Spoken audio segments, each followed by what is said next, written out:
Shalom, selamat pagi Bapak Ibu Saudara yang dikasihi Tuhan. Selamat berjumpa kembali dalam Mutiha Hangoluan Renungan Harian pagi ini, Kamis 7 Maret 2024. Dengan bacaan Alkitab dari Injil Yohanes pasal yang ke-6 ayat 60 hingga ayat 66. Yang menjadi ayat renungan harian hari ini adalah Yohanes pasal 6 ayat 63. Demikianlah firman Tuhan.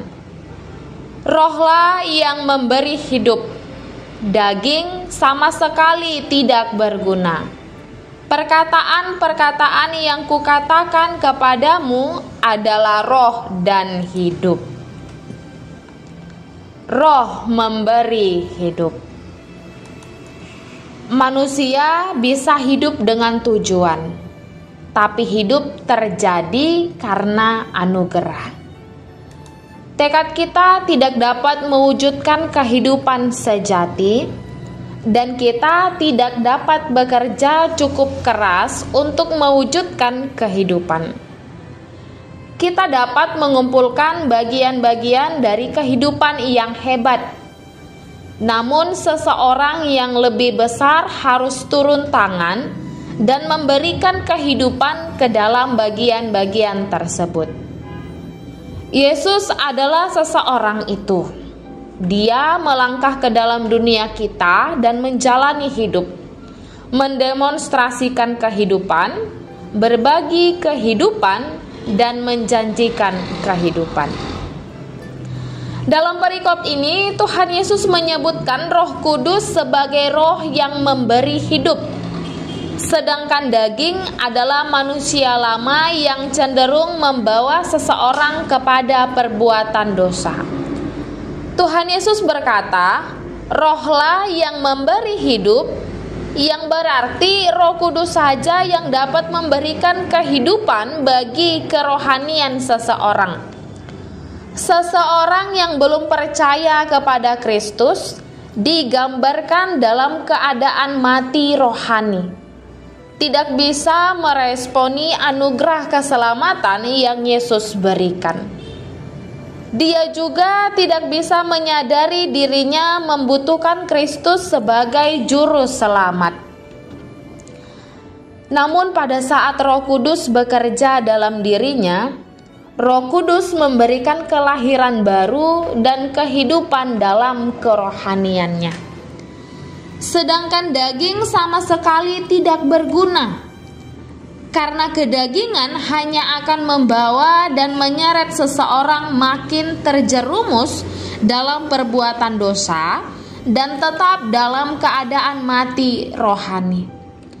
Roh Kudus yang memberikan kehidupan rohani dalam diri seseorang bekerja melalui perkataan Yesus, yaitu firman Tuhan yang tertulis dalam Alkitab. Seluruh isi Alkitab adalah perkataan Tuhan yang diumpamakan Tuhan Yesus sebagai roh dan hidup. Roh di sini bisa berarti nafas yang memberikan kehidupan, sedangkan hidup menggambarkan kerohanian seseorang yang sudah hidup dalam Kristus. Kontras dengan daging dan kematian rohani. Saudaraku, setelah memahami bahwa Roh Kuduslah yang memberi kehidupan bagi kerohanian kita, sudah sepatutnya lah kita mau hidup terus dalam Roh. Karena hanya dengan hidup dalam Roh, kita bisa menolak dan mengalahkan keinginan daging, yaitu keinginan untuk berbuat dosa. Hidup dalam Kristus selalu berbuahkan kebenaran dan memuliakan Tuhan. Oleh karena itu, mari kita wujudkan kehidupan dalam Roh Kudus. Jika Roh Allah yang bekerja dalam hidup kita, maka firman Tuhan akan berakar dan bertambah teguh dalam iman kita. Kita berdoa. Ya Tuhan, tuntunlah kami untuk hidup di dalam pimpinan Roh Kudus-Mu sehingga hidup kami berkenan di hadapan-Mu. Amin. Renungan harian hari ini ditulis oleh Vikar Pendeta Irfan Huta Barat STH.